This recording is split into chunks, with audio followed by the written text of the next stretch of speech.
Hello friends, मैं advocate Wasim Ahmad एक बार फिर आपके साथ जुड़ा हूं और एक इम्पॉर्टेंट डायरेक्शंस जो कि ऑनरेबल सुप्रीम कोर्ट ने अभी रिसेंटली 29 मई 2026 को all high courts of India, जितने भी हाई कोर्ट्स हैं हमारे देश में, भारत देश में, उन सब के लिए एक डायरेक्शंस जारी करी हैं।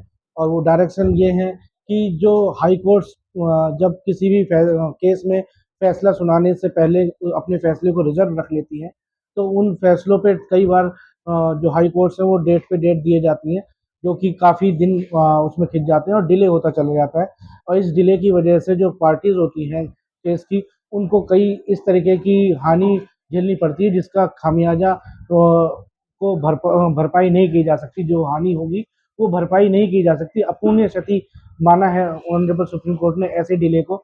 तो इन सबको चीज़ को देखते हुए ऑनरेबल सुप्रीम कोर्ट ने डायरेक्शंस जारी करी हैं। और एक चीज़ और, जो बेल्स के मैटर में और जो सस्पेंशन ऑफ सेंटेंस के मैटर में भी कई बार हाई कोर्ट्स जो सेंटेंस को सस्पेंड कर देती हैं। और लेकिन जो आरोपी होता है, जो जिसका सेंटेंस को सस्पेंड किया गया है, वो जेल में कई दिनों तक अंदर रहता है, उसको रिहा नहीं किया जाता, रिलीज नहीं किया जाता, या बेल्स के मैटर में बेल अलाउ होने के बावजूद उसको कई दिनों तक उस पर डेट लग जाती है और वो बेल ऑर्डर होने के बावजूद नहीं छूट पाता, जो बेल जिसको ग्रांट की होती है जिस आरोपी को।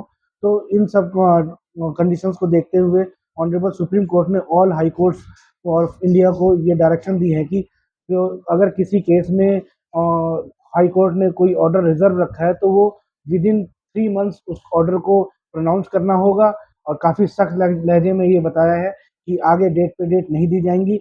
वो जो ऑर्डर रिजर्व था उसको 3 महीने के अंदर आपको प्रोनाउंस करना होगा। और जो बेल या सस्पेंशन ऑफ सेंटेंस के मैटर हैं, उसमें या तो सेम डे आपको ऑर्डर करना होगा, या अगर रिजर्व भी किया जाता है तो नेक्स्ट डे आपको उसको ऑर्डर प्रोनाउंस करना होगा। जो निलंबन किया गया है सेंटेंस का, और सस्पेंशन किया गया है, या बेल ऑर्डर को अलाउड करने का ऑर्डर दिया गया है, और उसको एक दिन के लिए ही रिजर्व रखा जा सकता है। वैसे तो हाई सुप्रीम कोर्ट ने बोला है सेम डे ही ऑर्डर सुनाया जाए बेल और सस्पेंशन ऑफ सेंटेंस के मैटर में। अगर रिजर्व भी रखा जाता है किसी कारणवश, किसी कंडीशंस में, तो उसको एक दिन के लिए ही आप रिजर्व रख सकते हैं और नेक्स्ट डे आपको प्रोनाउंस करना होगा। ताकि इससे ये ना हो कि जो अगर बेल हो जाती है तो उसको वो अगले दिन सुना के, और अगले दिन ही या सेम डे जिस दिन सुनाया जा रहा है उस दिन उस आरोपी को छोड़ दिया जाए, रिहा कर दिया जाए, और उसको किसी भी कारण की वजह से उसको जेल में ना रहना पड़े। क्योंकि एक बार ऑर्डर हो गया है और फिर जेल में रहने का कोई मतलब नहीं बनता। ये एक तरीके से आर्टिकल 21 का भी उल्लंघन हो जाता है, जो कि लाइफ एंड लिबर्टी को प्रभावित करता है।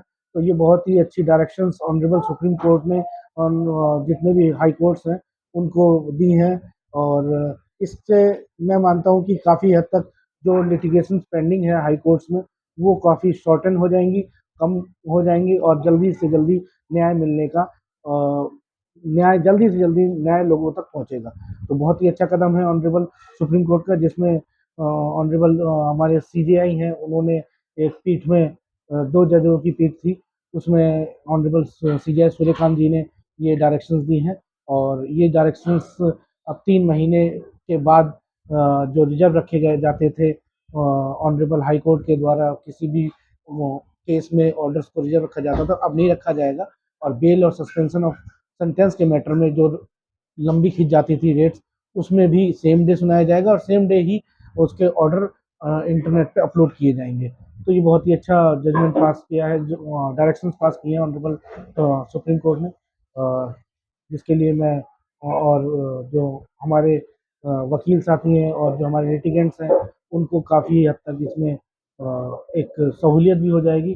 और अपने केसों को जल्दी से जल्दी निपटाने का भी एक अच्छा कदम जो उठाया है ऑनरेबल सुप्रीम कोर्ट ने, उसमें एक फ़ायदेमंद साबित होगा जल्दी केसों को जल्दी ख़त्म करने में। तो मैं इस डायरेक्शन जो ऑनरेबल सुप्रीम कोर्ट की डायरेक्शन है, इसका स्वागत करता हूँ। बहुत ही अच्छा जजमेंट है। Thank you.